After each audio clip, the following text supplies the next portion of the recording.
দেখে নাও তোমরা প্রশ্নের উত্তরগুলো আরেকবার। 1 নম্বর প্রশ্ন ছিল, বাবার সঙ্গে হেঁটে কলকাতায় আসছে ছেলেটি, বাবা ওর ছেলের পরিচয় দাও। বাবা হলেন ঠাকুরদাস বন্দ্যোপাধ্যায় এবং ছেলেটি ঈশ্বরচন্দ্র বিদ্যাসাগর। দ্বিতীয় প্রশ্ন, বাবা কিভাবে ছেলেকে ইংরেজি সংখ্যা চেনালেন? বাবা রাস্তার ধারে মাইল ফলক দেখিয়ে ইংরেজি সংখ্যা চেনালেন। তৃতীয় প্রশ্ন, বাবা কিভাবে তার ছেলের মেধার পরিচয় পেলেন? রাস্তা দিয়ে যাবার সময় ছেলের নজর এড়িয়ে পরের মাইল ফলকের কাছে গিয়ে ছেলেকে সংখ্যাটি কত বলতে বলেন। উত্তরে ছেলে বললেন, এখানে ভুল লেখা আছে, হবে 6 কিন্তু লেখা আছে 5। ছেলের এই উত্তরেই বাবা তার মেধার পরিচয় পেয়েছিলেন। 4 নম্বর প্রশ্ন বলা আছে, নিচের ঘটনাগুলো সাজিয়ে লিখি। দেখতেই পাচ্ছ তোমরা। 5 নম্বরে আছে অর্থ লিখতে বলা হয়েছে।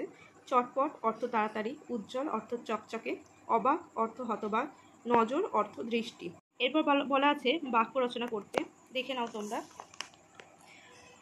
স্মরণ দিয়ে বাক্য রচনা। 25শে বৈশাখ আমরা কবিগুরু রবীন্দ্রনাথ ঠাকুরকে স্মরণ করি। অসাধারণ, ছেলেটি অসাধারণ প্রতিভার অধিকারী।